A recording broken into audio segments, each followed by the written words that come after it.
Good afternoon and welcome to the Danny Britt Show, coming to you every Thursday right here from Bowtie Barbeque off of Waters in Savannah, just up the street from Benedictine. Every Thursday, we'll sit here with the head football coach of the BC Cadets, Danny Britt, and we'll recap the week prior's game and also talk to you a little bit about what's to come here with the BC program. So if you miss any portion of it, you can always catch it archived online, but we encourage you to join us here at watchbcsports.com each and every week for the Danny Britt Show, or come out and join us here at Bowtie Barbeque. Coach, I know you said, hey, it's a great spot. You'll never be disappointed coming here to Bowtie Barbeque. It is incredible. I do lunches up here a lot when I need to meet people, and everything here is great. But again, the barbecue obviously is just off the chain. So we got the season underway here for 2023, and we look ahead to what's to come. But, Coach, we've got to go back to last week, week 0. I don't want to dwell on it too much, but I want to talk about what did happen on the field. But the game stopped again against Jenkins last week, and I will say from my perspective, it didn't appear that it was anything to do with either team. The kids on the field acted like they were supposed to. Unfortunately, stuff happening in the stands again ruins a Friday night for both teams, really. Well, it really did, and I'm so frustrated and upset with that. I mean, first of all, I hate it for Coach Welch and his kids. He was very apologetic, but what could he do? He can't control that. His kids were out there working. I hate it for the parents of Jenkins kids who, whether it's the players or cheerleaders or band members, they're coming to just have a nice evening with their child, and they can't experience it because people won't act right. And, I hate it for our kids, our young kids. We just put them in, and they were fixing to get their, a quarter, and weren't able to do that. And we struggle so bad to be able to get sub-varsity games. We've been very successful with those as well, and we just don't get many games. So they need every rep they can get. They deserve it. Those kids have worked hard. So that I was extremely frustrated with that, and a little bit frustrated in the past week with some of the media that just it made it appear that it was both sides. There was one side, and that it was going on at, and that was not ours. And again, Coach Welch could do nothing about that. That is no way, on him or his team. But it's a little frustrating. But we move on. We go ahead and we go to the next thing. Well, let's talk about what happened there in the ball game. First time out. I know from you talk about being ready for the unexpected. Your scrimmage game was obviously didn't go off like you wanted. Had to play it very late. Right. From all accounts, you guys weren't maybe the most thrilled with how you guys performed in that game, and so then you come out against Jenkins on Friday. What was your, again, overarching thoughts on how you did play for the 3 quarters, given what you guys were kind of viewing as your first game film of the year coming off that Toombs County scrimmage? Well, first of all, again, the issue with us, I felt like in the scrimmage, we just were not dialed in. We were not focused. It was somewhat sloppy. But direct opposite this, against Jenkins. Guys came out extremely focused, on fire, ready to do, what they're supposed to do. And that's what we need. It has to take that level of focus and determination each week. And that's what we talk about. We practice them really hard. We work them out really hard all year, all of those things. And you have to do that to be great. But even if you do that, it doesn't just happen. You have to get your mind to a certain place to play the game of football, certainly to play the game of football at the level we do. And they have to understand that. And they were ready to do that Friday night. And again, you come out a lot of whenever you start a new season. I've talked to you in the past. Hey, it's about who's going to be the new guy that fills their role and steps up. A couple of guys want to talk about on that score. And let's talk on defense first. You guys played a great game. I think 1 first down allowed. They didn't get across midfield, but Antonio Hansen-Mann getting his first start there in the secondary, 2 interceptions on Friday night. That was a concern in the back end. You lost 3 or 4 guys. How do you think they performed all in all? I thought they played well. Antonio played well. Obviously got 2 interceptions. He's come a long way. During the summer when we would do 7v7 drills and he just wasn't attacking the ball. He wasn't making those plays. And as we continued on, we just kept, you got to get better at this. And he's done that. And obviously he attacked it and had 2 interceptions and did a good job. Mekhi Williams, a sophomore who played a good bit last year for us in nickel and dime packages. he really had a good game. Very physical game at the strong safety spot. Zach Maxwell did what he does and had another good game, and proud of him. And Marquis Williams had a good game, which is Makai's brother, who's starting at the strong corner. So I was proud of those guys, and Antonio's really come a long way. We're going to have to continue to get better there, but was proud of him. A lot of new guys sprinkled throughout the back end. I think John, let me make sure I give him the credit here. You had a new Larson Little, who played a little bit last year as a freshman. He got a lot of playing time. How do you feel some of those guys who you had to sprinkle in, even guys getting their opportunities on the two deep, how do you think they played? Yeah, I thought so. Larson played well. He's got some things he's got to continue to improve on, but that's just the way it is. Certainly, again, as a sophomore. Liam Hogan came in that inside spot. He's been a special teams guy a lot for us and played well. Unfortunately, hurt his shoulder, so he's questionable right now for this week. Sam Gross on the defensive line came in, and he played well for us. He's a little bit undersized, but very strong. Has really worked hard in the weight room and done a good job for us. I thought Cameron Cody, who's a sophomore with already with SEC offers, and he came in. He did well. So and Ariane Guyton, who's a very athletic defensive end for us.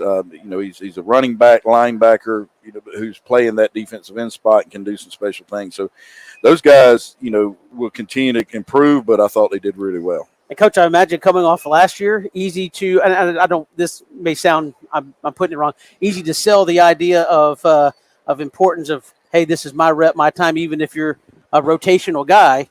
The goal line stand was won by a guy, large in part, Emmanuel Pitts, who was a rotational guy, made one of the biggest plays in the history of the school. So I imagine that was a good message to send, like, hey, you never know when you're going to make the play that saves the season for us. It is, and that's something we talk about, and that is a great story. I mean, everybody remembers it. Everybody knows it. Now, you're dealing with teenagers, so it's so hard sometimes for them to see that, to see what may happen down the road or, how you're working. They want to live in the immediate. And, if I'm not starting, but it's just hard to do. And I have to remind them, hey, you came to an incredible program. And so we have really good players who don't start. And that's what makes us good. And so they just have to be able to accept that. But you're right. I mean, that was a great example of, and not just Emmanuel. He made that great play, Manny, we call him. Sometimes I forget when Emmanuel, like, who is that? But that's Manny. But Rayshawn Matthews came in, and he had played a lot, but wasn't necessarily a starter. He had a huge, game for us at that state championship game, as well as Houston Jackson. So you got to keep working. Got to be ready for your opportunity. Obviously, over to the offensive side, you guys put up plenty of points in that ball. Your first drive was 8 yards, so you set up by special teams for you there. But offensively, I think most of the guys were coming back. You missed one big piece, obviously, who's going to be playing in the Big Ten this year. But offensively, you guys look like, even though some guys had slid in some new spots, like maybe outside the first couple of plays, you guys fell kind of right back into what you wanted to do. I feel like it. I mean, we can be really good. We lost our offensive line is back, with the exception of Charlie Inon, and Raphael Scroggins is mixed into that, and he's doing a really good job. So we feel like that's solid. Obviously, Luke's back, and we know what he can do. So those guys mixed in and did really well. So I think we have a number of weapons. We even have some that hadn't necessarily seen yet. And obviously Bryce can do a lot of things, and we try to somewhat limit him on how many reps he'll get, but obviously he's a weapon. And that's one thing. You can call it, I guess, playmakers. You can call it scheme. However, you guys want a terminology that. But AJ DePhillips, I mean, you have 6-7 guys who can make a play for you. Maybe even deeper than that once you start rotating guys in who can legitimately go out and make a play for you. Yeah, no, we had definitely, and that's what we have become. Really, I would say since 2014, we have become where even if you're a superstar player, I always go back to John Wesley Kennedy, you're probably not going to touch the ball more than 10 or 12 times a game. because we mix it up. We have a lot of players all over the field, and when you have to defend the entire field, it's really hard. And then as fast as we do it, as fast as Coach DePhillips likes to go, which is incredibly fast, it makes it very difficult to. You don't know who's about to hit you, and you're going really fast, so it's really good. I was gonna say, do you find yourself checking personnel at times when you just like go? Like, do we have the right guys in there that we want, or you're like, hey, just go with it? I try to leave that side of the ball alone as much as I can, but most of the time they do a really good job of that, and so I'll worry about my special teams and getting the right personnel in on there. Well, Coach, let's go right there to your quarterback. Luke Kromenhoek had a couple designed runs. I know at times you have said, look, that's something he wants to do. We got to get him to stay in the pocket more as he progresses in his career. Where do you guys, when you talk about it, kind of find that balance of, hey, let's utilize that arm? He had a great throw where he tried to fit it in a window where he threw it, I think, from your 30, and the ball landed on the other 20. It was incomplete, but it was you just saw the arm strength. How much of that do you battle of, if he tucks it and runs it right now, he can run somebody over, but just wait a second and let the play develop? Has he gotten a lot better at kind of doing that? And how much do you kind of decide, just go ahead and let him make a play with his legs? Well, it's a gray area, right? I mean, because he's an athlete, he's a player. He's not really a quarterback mindset. He's more of a linebacker mindset, and I love it. I mean, I love it. But it's a fine line, and we talked. He and I talked last week, actually, just sitting in my office and about his goals and what he wants to do, and he wants to cut it loose there. But you got to let a player play, you know. And he likes to run. He's really good at it. Let him go, you know. I've tried to convince him there are times when you need to lower your shoulder and run people over. There's times when stepping out of bounds or sliding be okay too. And he's done that. I mean, he won't. I mean, he understands. I can tell you what, nobody wants to win more than he does, and he realizes he needs to be out there for us to win. I was going to say, obviously, that's a exceptional quality to have in your quarterback, the one that can't stand to lose. Talk about some of those weapons we were talking before. We talked about LaDon Bryant. You said, hey, the sky's the limit for that young man, and he didn't get a lot of opportunities. I mean, the score was what it was, third-quarter running clock, but a guy we talked about actually scored on the reverse, showed a little speed at wide receiver, and most people probably haven't seen him because he didn't get a chance to play a lot last year. Is Chris Frazier, and he kind of stepped into that Zaquan spot, it looked like, on your offense, and for game one showed out pretty well. Yeah, definitely. Bubba Frazier. Bubba's what he goes by, and he's incredibly fast and has grown a lot this year. So he is going to be that kind of playmaker that can be a receiver, can go get it, can run the ball, can run the reverses, do those sort of things. So he had a good game, and very proud of him, and he has legitimate speed. And again, I'm gonna let you brag on him some more. You mentioned your offensive line. When I first came and talked to you maybe 3 or 4 years ago, you said, guys, we have a hard time getting big offensive linemen for whatever reason. And then I looked out there on Friday night, and your 2 tackles are just behemoths out there in Jacoby and Cam. Speak to what that brings to your offense to have 2 guys that are not just big. I mean, we've seen big bodies in high school football that sometimes, couldn't block me. But those guys are good, can move. And what does that bring to your offense to incorporate some of that power run that you guys like to do and also can protect the edge? Well, the good thing about those guys, Jacoby, Cole Walker, that not only are they big, but they can move. And that's what we're always looking for. That's what we push. We tell the guys, like, hey, if you're just big and can't move, this probably isn't the place to play, because we have such a wide open offense, and we don't play in a phone booth. We play sideline to sidelines. We need guys that can get out and move and block in space. But because we do have those big guys, they are extremely strong. We can bring it in, tighten it in, and run some power football, and that's hard to defend when you have to defend all of that, and then all of a sudden you got those big guys who can move, but they're strong, and we can play some straight up power football. It's really good. And I wanted to give you a chance to also, Coach, talk about Cam Cody. I write up in the Savannah Morning News about him. Of course, a lot of folks are familiar. Some may not be familiar, but a young man that, I mean, your athletic trainer saved his life at practice last year. And you and I were talking before the show here. Less than a year later, he was starting for you on the offensive line. I mean, that is truly an unbelievable story. And I imagine as a coach, As a dad, you probably had maybe some reservations. Say, well, maybe you shouldn't be back out here. But what a story and perseverance to go through an incident like that, which would cause a lot of us to question if we wanted to play football again. And then less than a year later, you're starting on Friday night. Yeah, definitely. It's just amazing, and thank God that he's still here with us, and thanks to Brian and Ed, our trainers who they saved his life right there on that field. I watched it. I should still tear up thinking about it, but thank you, for that, and I know his mother and his father at first were questioning, like, do we let him play football? But I mean, the truth is, playing football had nothing to do with that. He fortunately was at football practice where the trainers were standing right beside him. If he was doing something else, it was still going to happen. No matter if he was sitting at home watching TV, it would have still happened. So, so eventually he wants to play. He loves it. He's already got SEC offers. Just an incredible kid. And remember, he's still a kid. And he just wants to be with his buddies. He wants to do what he loves, and what he loves is playing ball.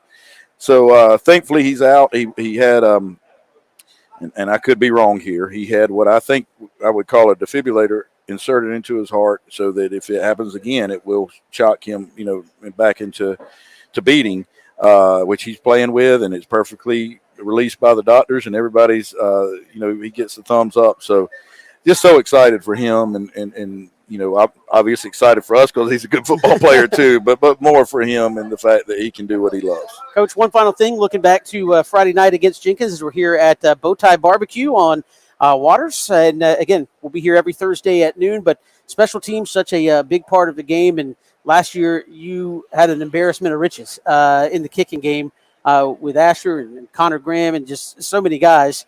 And then along comes a guy, and I'm talking with some folks preseason. Hey, we got this kid, Connor Ferguson.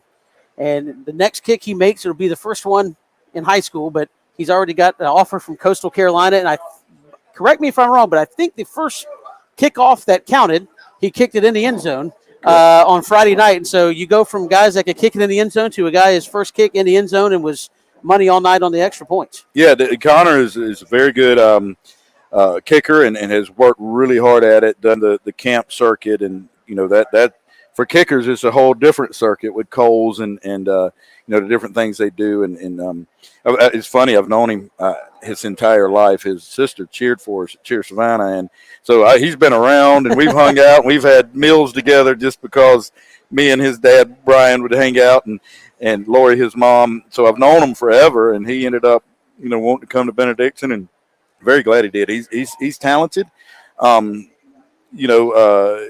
It's funny. You're right. We had a lot of kickers last year. We're really down to him right now because our freshman kicker is also a player that plays other things and broke his collarbone. So, but with Connor, he has a lot of talent, and he's got an incredible upside. And, I laughed at it. I said, hey, how is it going to be when you're out there under pressure? He said, well, I know it's different. And he said, but playing for you, there's enough pressure just in practice because I'm pretty hard on them. And that's what I tell them. I'm like, if you can't handle this, you definitely ain't going to handle it, out there in front of 5,000 people, with cameras everywhere and all this stuff. So I'm excited for Connor and especially as a special teams coordinator, what he's going to be able to do. We're talking with Danny Britt here. It's the Danny Britt Show on WatchBCSports.com. We're here at Bowtie Barbecue every Thursday at noon. I want you to come out. Again, you're not going to find better barbecue in Savannah. We're just right off of Eisenhower on Waters here, and a great place to come and grab a bite to eat. And you can do so every Thursday with us right here with Coach Danny Britt as we talk about last week's game and look ahead to this week's game, which we will do in just a moment. But, Coach, I know you had a mention you wanted to put out there as well before we look ahead to Julius Chambers. Yeah, before we talk about traveling to Charlotte, I just want to, as you know, traveling for a big game takes a lot of planning and preparation. Same goes for managing your finances. Contact Abel's Iron On Moore & Associates at 912-777-4128 and see how they can help you prepare for your financial journey. Absolutely. And again, it does take a lot of planning to get ready for a big game. Before we talk about the game itself, this wasn't originally on the schedule back in May. What all went into making this happen? And I think you were planning on a team from Florida. Now you're going to North Carolina. Yeah, we were playing a team out of Florida, a home game, which, I would love to have, especially because we have to go to Atlanta next week. But that wasn't working out, so we went on to Prep Gridiron Logistics, which we've become a part of since we've been very successful. They reached out to us, and they have a lot of really good programs across the country. So we Jack actually emailed them, and Julius Chambers happened to have that same date, and we said, hey, let's go to Charlotte.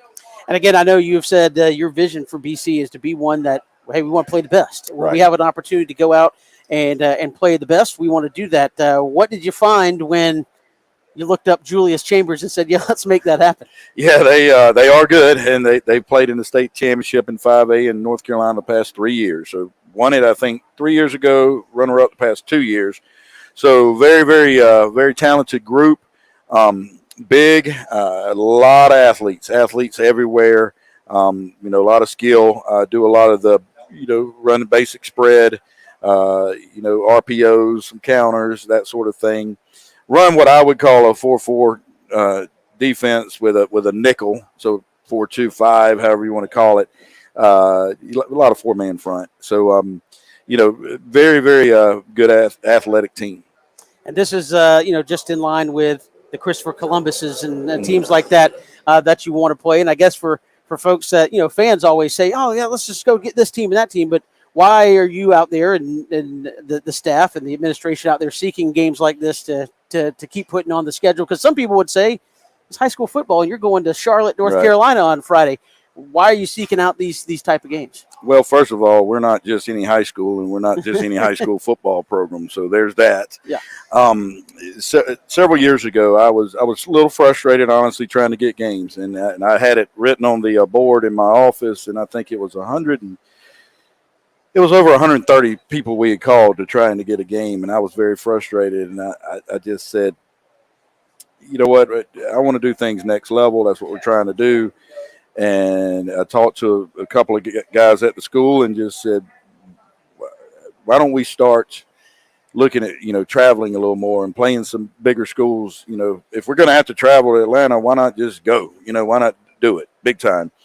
At that same time, ironically, got an email from Prep Gridiron Logistics. And he said, it was like, his email was like, Coach Britt, would love to work with you. I really, been watching your program and keeping up with it. And I think the first game he presented was maybe Bosco at St. John's Bosco. And I'm like, I don't think we're quite on that level. And he said, but you're getting there. And so I said, okay, what I'd really love, is Catholic schools, and somewhat in the Southeast, at least to start with. And he hooked us up with Columbus. And obviously a very, very good program in the top 25 in the country. And so that's kind of where that started. And I said, okay, now I've got to present this to administration because, there's going to be a lot of money. And I went to them and I said, hey, I came up with a next level concept. Everything we're doing is next level, different level, not your basic high school program. And went to the administration and said, we're going to do that. And or I would like to do that. And Father Frank said, and Dr. Horn said, okay, what will it take? And I said, what do you think? What does everything take? Yeah. Money. And they were like, hey, well, you go get the money, and we're on board. I think it's a great idea. So we've been able to, get money, whether it's through advertising or through just donations and different things. And really, it's worked out well so far, and I want to continue that and even be more ambitious in who we're playing and where we're going.